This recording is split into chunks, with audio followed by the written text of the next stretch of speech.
บายดีจ้ามื้อนี้จะมาพาเที่ยวชมสวนของน้องสาวของบ่าวฝ่ายเด้อ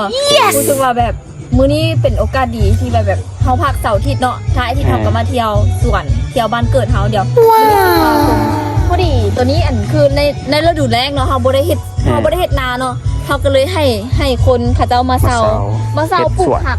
แบบกว้างแฮงสุดสายตาเลยมาเฮ็ดสวนผักแล้วก็ให้เขาเจ้าไปขายอยู่ตลาดเนาะส่วนว่าเฮาก็คือเก็บแต่ค่าเซาเดี๋ยวสิพาสวนตัวนี้เขาเจ้าหาก็มาบุกเบิกเขาเจ้ามาบุกเบิกใหม่เขาเจ้ายังพันได้ลงเถื่อเขาเจ้ากำลังเกี่ยมหินมีจะเห็นอันนี้จะเป็นทอน้ำแล้วก็แบบเขาเจ้าเกี่ยมหินแล้วก็หากระหดน้ำประมาณน่าจะมืออื่นบ่เขาจะใส่เม็ดพันธุ์เนาะอันนี้เขาจะต้องเป็นใส่ปุ๋ยแล้วนี่ขี้ไก่วะขี้ไก่แมนขี้ไก่ดิ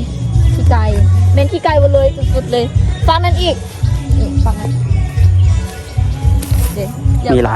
หลายช่วงนี้นะหลายล็อกนะแบบจะให้เขาเจ้าเซาแล้วเขาก็เป็นคนเก็บข้าวเซาน้ำนี่เขาเอามาได้ใส่วะน้ำจะมาจากหนองเลยคือเขาจะมีหนองประมาณ5หนองเนี่ยเดี๋ยวสิพาไปเบิ่ง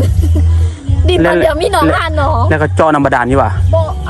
บาดาลกระเจาะเตวิจัยนั้นแต่ว่าหนองเขาก็มีแต่ว่าเขากระเจาะบาดาลเพิ่มแบบบางทีแบบหนองมันแห้งเขาก็เอาบาดาลเอาหรือว่าบาดาลแห้งเขาก็เอาหนองเห็นบ่เห็นท่อน้ำบ่นี่ท่อน้ำก็เอาท่อน้ำมาป่มน้ำเนาะแม่นแบบธรรมชาติเองดิครับเนาะครับดูครับทุกคนกว้างมากนะครับผมนี่เอาน้ำจากหนองว่ะเอาน้ำจากหนองว่ะเอาน้ำจากหนองโอเคเดี๋ยวไปแล้วเอาน้ำจากหนองเขาเองนี่แหละเดี๋ยวจะให้คนดูไก่เอาเม็ดพันธุ์ลงแล้วอ่ะปลูกพันธุ์อย่างผักกาดซ้อมเอาลงแล้วเม็ดพันธุ์เอาลงดิโอ้ต้องได้กำลังฮดเนาะน้ำไปเองเดี๋ยวเมื่อหน้ามันกำลังขึ้นแล้วสิมาถ่ายเนาะเดี๋ยวบัดขึ้นแล้วสิพามาเบิ่งใหม่นี่ถ่าย YouTube เด้อไปเบิ่งเด้อจะได้ออกทีวีกินอะไรจะได้ออกอันนี้ช่อง YouTube แล้วดิมันโอเคกำลังนี่เลยพูดเลยเกี่ยวกับนี้พูดนะอันนี้ก็เป็นพ่อเด้อเด้สบายดีจะเป็นพ่อนี่เจ้าของสวนเด้ออันนี้เด้อเจ้าของสวนเมนแล้วเมนแล้วพ่อนี่หนองป่าเมนหนองป่าพ่อหนองป่าเดี๋ยวจะไปเลาะหนองป่าอันนี้จะเป็นหนองที่2นี่หนองที่1จะอยู่หั่นหนองที่1ที่2ที่3ที่4จะพิงหาหนองแต่ว่าบ่มีคนเฮ็ดหนองที่ว่าแบบบ่มีเวลาก็มีแต่พ่อกับแม่กับลูกสาวกับไปเฮ็ดเรื่องอยู่เมืองกรุงฉะนั้นต้องการคนมาเฮ็ดธุรกิจสวนฟาร์มดีสุดยอดเลยต้องการคนมาเฮ็ดธุรกิจสวนฟาร์มเดิมให้สนใจสมัครมาเลยเนื้อที่ทุกอย่างมีให้แล้วขอแต่ลงมือเฮ็ดแล้วมันได้เลยแม่นว้าวทุนอีหยังมีทุกอย่างเบิดขอแต่มีเวลามาเฮ็ดส่วนเฮาหันบ่มีเวลาแล้วก็คือเฮาเราเป็นผู้หญิงตัวน้อยๆนะบ่มีเวลาเฮ็ดอ้อมสอนก็จะเป็นปลูกเดี๋ยวเมื่อหน้าเขาสิเป็นเจมิงเซียนะครับเพราะว่าเขามีที่ดินเยอะที่ดินหลายจะมาบ่มีเวลาเฮ็ดเห็นบ่อันนี้จะเป็นจักที่ว่าแบบผมน้ำเขาเจ้าดูดจากน้ำอยู่ในสานี่ไปหดผักส่วนว่าน้ำจะเป็นน้ำของมูลสัตว์เดจะเป็นคอกไก่มันบ่แห้งวะบ่แห้งเพราะว่าอันจะมีคลองชลประทานเดดูมาแต่น้ำมูลขึ้นมาตึมเขาจะจ่ายเงินให้คลองชลประทานแล้วก็เขาจะได้น้ำปลาคือลายเนาะปลาหลายโอ้ใครอยากกินมากินปลาเด้อมีละปลาหลายอย่างมีตัวใหญ่พร้อมเลยมีหอยพร้อมมีปลามีหอยมีโมเมนเตามันเป็นปลาฝาบอกประมาณนี้เลยเดี๋ยวเอาแต่หนองเดี๋ยวก็ใส่ย่านแสงมันเบิดเดี๋ยวเมื่อหน้าจะพาไปเบิ่งอีกหลายน้องไปสวนผักเลยก็ได้อันนี้จะเป็นสวนผักของคนอื่นที่มาเช่าเนาะแต่ว่าสวนผักของเขาเองเขาจะอยู่ฝั่งนั้นพาไปเบิ่งอันนั้นบ่อันพอค่อยจะเลี้ยงเป็ดไก่แล้วก็นกก็จะนกอย่างนกกระทาวะบ่ไม่นกกระทาเป็นนกกังแก่บ่วะนกสิมันมีไข่วะแม่มันมีไข่นี่เลยสิพาไปเบิ่งบ่มีเวลาแล้วค่อยแบบพ่อกับแม่ก็มีแต่ลูกสาว2คนเนาะลูกสาวเฮ็ดบ่ได้ต้องได้ให้คนอื่นมาเซาตะกี้หันเลี้ยงหมูแต่ว่าหมูหันขายไปแล้วมีหมูมีควายพร้อมแต่ว่าบ่มีเวลาเบิ่ง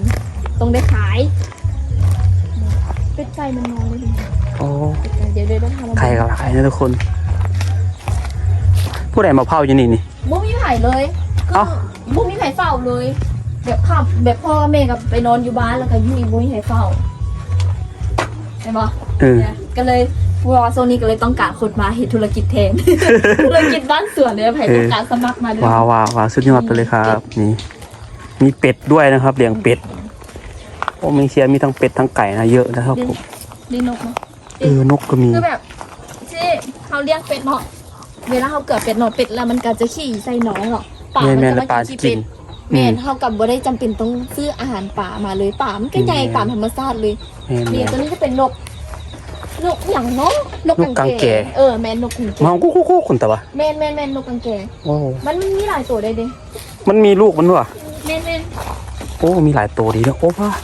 มีกระต่ายไข่มันเนาะ กำลังไข่นี่เด้มันกำลังฟักไข่ ม มีหลายตัวได้เห็นจริงๆมีหลายตัวเด้มันกำลังฟักไข่มีหลายตัว10ตัวแม่น อยู่ไหน มีหลายกว่า10ตัวเขาเจ้าก็ซื้อเป็นโตแม่นขายออกแล้วเสือหนึ่ง แต่ก็ยังมีหลายอยู่เดียว มันฝักแล้วก็สิได้ขายออกอีก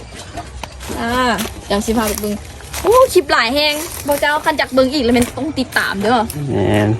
ติดตามเดี๋ยวสิพาไปเบึงธรรมชาติคันจากดีอันนี้ก็เป็นปลากล้วยแล้วกันมีปลาโอ ควายเยอะ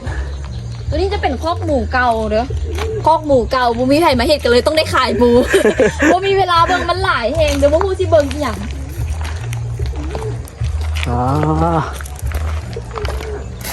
พอธรรมดานะที่ดินยิงเชียเจ้าแม่อสังหาริมทรัพย์ อนาคตเด้อ เจ้าแม่อสังหา ขายคือแบบครอบครัวมีลูก7 คนเพราะถ้าพ่อตามีลูก7 คนเนาะแต่ละคนได้ซ้ำกันเบิดคือเห็นข่อยกว้างซ้ำใดคือของน้องสาวแม่ก็คือกว้างซ้ำนั้นเลยแล้วก็เฮ็ดสัญญากันมาสิบ่ขายเอาไว้ให้เป็นลูกเป็นหลานมาสืบทอดอันนี้จะเป็นน้องเก่าแก่แห้งน้องนี่บ้าน ปลาคือสิหลายปลาดุกปลาหยังเนาะปลาคอยัง น้องนี่ข่อยเกิดมาข่อยก็เห็นแล้วข่อยนี้ได้20ปลายปีแล้วประมาณพอ40-50 ปีแล้วน้องนี่นะตั้งแต่สมัยอันนี้เป็นทุ่งนาหมดเลยอันนี้มีหนองเดียวตั้งแต่สมัยตะกี้หัน20 กว่าปีที่แล้วหันมีแต่หนองเดียวเฮ็ดนาก็อาศัยหนองนี้เลยแต่ว่าเดี๋ยวนี้หันแม่นเฮาเฮ็ดหลายหนองแล้วตะกี้เฮาเคยเลี้ยงป่าแล้วก็บ่มีคนเฝ้าเนาะบ่มีคนเฝ้าแล้วก็มีขโมยมาลักป่าอย่างหลายอย่างหั่นแหละบ่มีคนมาเบิ่งก็เลยว่าโอเคก็เลยว่ายกเลิกก็เลยมีแต่หนองเดี๋ยวบ่มีป่านี่หนองอันนี้ก็หนองอันนี้1 2อีก3หนองอยู่ข้างหน้าหั่นมื้อหน้าสิพาไปเบิ่งแต่ว่าเบิ่งซ้ำนี้ก่อนอันนี้ก็เป็นอันหน่อไม้ไผ่ที่ว่ามันหวานเขาเอิ้นไม้บุ้งเอิ้นน่ะแม่นบ่หวานเด้ไม้บุ้งมันขึ้นยามฝนยามฤดู8เดือน9อ่ะแบบว่าเฮาหักมาเลยเฮามัน1แล้วก็แซ่กินได้เลยแซ่บเลยแม่นมันหวานไม้บุ้งอันนี้นะเป็นสวนผักที่ว่าอันสวนผักทางหน้าของเจ้าเด้อบ่แม่นของเฮาเด้อแม่ของเจ้าบ่แม่นของเฮาเด้อสวนผักกะลายแม่นสวนผักละส่วนหลายจะเป็นคนชนเผ่าที่เขาเจ้าบ่มีดินเขาจะมาเซาดินของคนลาวเฮาเนาะคนลาวเฮามีดินแต่บ่มีเวลาเฮ็ดแต่เขาเจ้าแบบมีพี่น้องล่ะเขาเจ้าก็เอิ้นมาเฮ็ดเฮาก็เก็บค่าเซานำเขาเจ้าน้ำเฮาก็มีให้เลย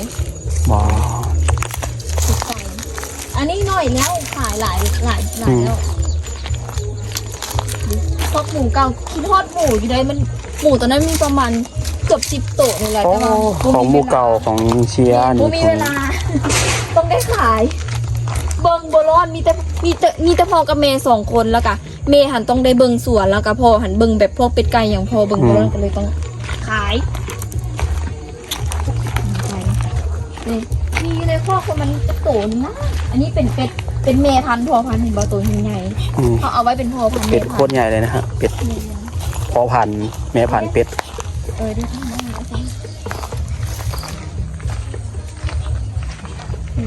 ดิป่ามันจะมาจอบกินขี้เป็ดขี้ไก่คักเนาะแบบว่าบ่ได้เกลือเลยบ่ได้ซื้ออาหารแบบเสียเงินเติมเด้กำลังขายไก่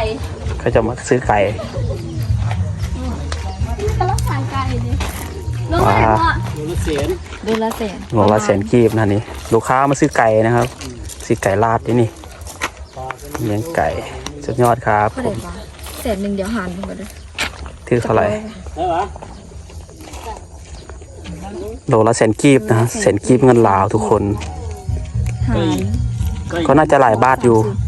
160 บาท 160 บาทนะครับ ไก่เขาเลี้ยงเองมันจะแซ่บเลยมันต่าง แมน ไก่ ไก่ จากตลาด แมนเดี๋ยวละครับลูกค้า ไก่ธรรมชาติ 2 ตัวนะครับ อ่า อืม นี่เดี๋ยวสิพาไปเบิ่งอีกยังมีหลายเด้นี่แล้วจะเป็นอันแนวพันธุ์สำปะหลัง เออ เขามีสวนอีก อันนี้เอาแนวพันธุ์มาไว้นี่แนวพันธุ์ สับปะหลัง สำปะหลัง โอ้มีรถไถด้วย นี่รถอีต๊อก เดี๋ยวหัวมันอยู่ใส่บุ้ง ก้นมันฮะ เนี่ย ครบทุกอย่างเลย อันนี้หญ้าพันธุ์ให้งัวกินเนาะ หญ้าพันธุ์ แม่นเฮามาปลูกเอาพันธุ์แนวพันธุ์ให้เฮาแล้วเฮาก็ตัดให้งัวกิน แต่ว่าบ่มีงัวมีแต่หญ้าไว้ก่อน งัวเป็นไข่มืดบ่ มันเผ็ดบ่ร้อนแล้ว เห็ดบ่รอดบ่มีคนดู แม่นบ่มีคนเบิ่งมีแต่พ่อกับแม่คันพ่อไปเฮ็ดเวียกกับบ่เฮ็ด มาได้เบิ่ง อันนี้จะเป็นอันติกี้หันเลี้ยงเป็ดเลี้ยงไก่ขายแบบเป็นฟาร์มเลยเด้ อ้อ ฟาร์มยาวๆแต่ก็คือเก่าบ่มีคนเบิ่งแต่ซำนี้บ่มีคนเบิ่งอีหลี ที่ดินของเมืองเชียนะครับ 1 2 3 4 เจ้าแม่อสังหาเลยนี่ 8หรอก ใครเป็นเคยในสบายเลยนี่ ขอเต็มดูมันก็ได้แล้วเป็นเคยนะ เออ อันนี้ก็ให้สุดสายตา ว้าว อันนี้เขาเจ้าก ำลังลงเมล็ดพันธุ์เลยตอนนี้ บกล้าเหยียบให้เขาเจ้าน้ำที่กระเดะบกล้าเหยียบเดี๋ยวเขาจะสิให้ อืม